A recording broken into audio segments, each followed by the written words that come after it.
Hello, Sam here. I was just wandering around, sort of having a think, and then thought, well, why not stick a camera on myself?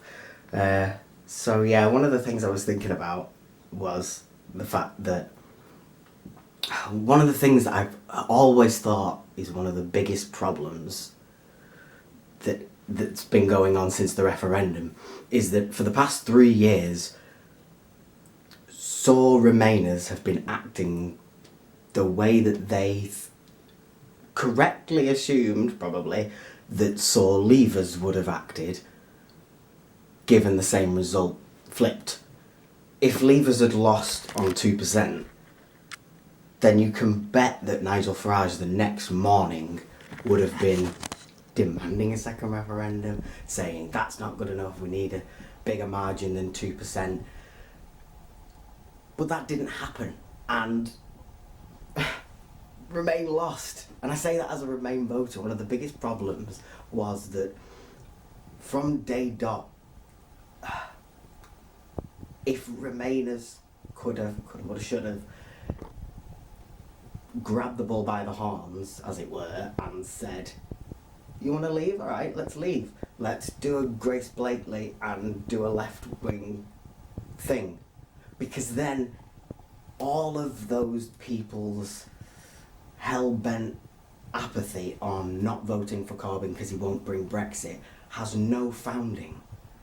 And all of those people who, because they're all the people who Labour lost the vote from because they just wanted Brexit. All those people who voted Leave, we lost their vote, and the people who voted Remain who think, oh well, you'd have lost my vote if you'd have just campaigned to leave, you have to remember that you already lost a vote, okay? You're already the losers. I'm the loser because I voted Remain.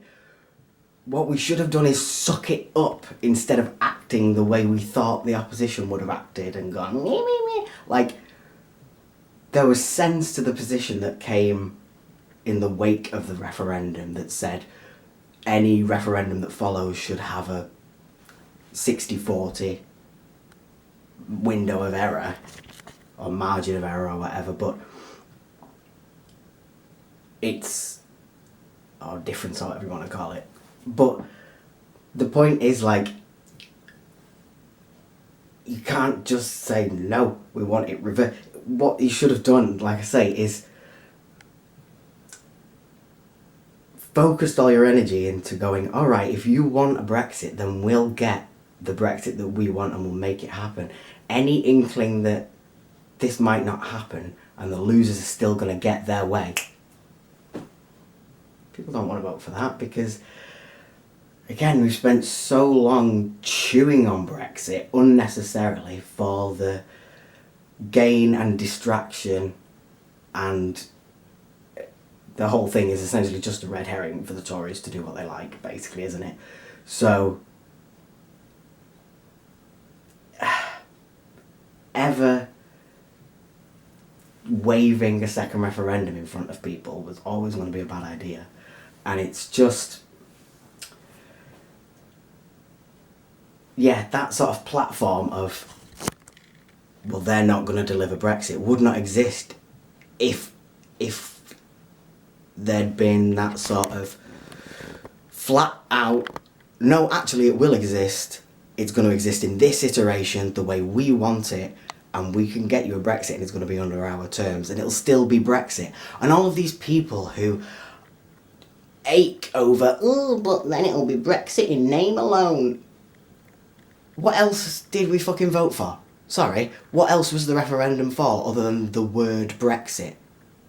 That's why there's so many problems, is because no one knows what the fuck it is, and we might as well just be voting for maybe or perhaps. It's like anything can be made out of any situation, which is why it's always going to be toss of a coin, always going to be about 50-50. It's never going to produce a real result because no one has a strong opinion, because no one cares. Oh, my camera just cut out, so now I'm going to have to edit this. Anyway, yeah, what I was saying was, no one fucking cares about Brexit. That's why I'll always give you basically a toss of a coin decision, because you can have any opinion on something that means nothing to you. So the only people who actually do have any reason to feel vindicated about being angry about Brexit or having an opinion on it are the people who won the referendum and won the prize and did not get their prize and are still waiting for something to happen. And all of this almost 50% are going, oh well, see what the last 3 years has been like, we don't want to leave the EU, it'll just be terrible, can't you understand now? And this side are going, no, where's my prize? We wanted to leave, we need to leave. That's all they keep saying, and it sounds to us to Remainers, like they're thick, and that's how we can see them, that they're like, oh, blinded by Brexit. But when you put it in that sort of, when you look at it from their point of view, it really is that simple. It's like, well, we voted leave, we won. So any pandering to the losers was always going to look like that. You offer up a second referendum, that's always going to look like pandering to the losers, which is because that's what it was. And that's going to lose you the vote, and it did lose us the vote. And so, and I just found out this afternoon, after sort of trying to avoid much of the results, that fucking Warrington South turned Conservative. Great. Yeah. And that wasn't down to voter apathy, which it seems like it might have been across a lot of the country, which, if you didn't vote, then you're just as bad, you let this happen, and when you have to swallow down everything that Trump can give you, you better fucking smile about it and not complain, because it's all on you. Because a vote that was not for Labour was for the Tories, and again, and even if that was not a vote, we really should have doubled down on that message, and with the beauty of hindsight you can see what went wrong. But I'm also kind of sick of this attitude of, oh well, there were lots of flaws and we can talk about all the problems, but rah rah rah, you know, of the Labour campaign. And it's like, nah, I'm sorry, this campaign was pretty fucking flawless, if I'm honest. There were one or two bits, like I say, that were piercing and deciding for us that we really should have known better about. And I say we in this, even though my opinion has always been we never should have had a second referendum. But, you know, many hands, innit? So, I think I'm going to stop doing this now and actually maybe have some food or something that I'm fortunate enough to have. Just needed to sponge all those thoughts out of my head, so thanks for watching anyway.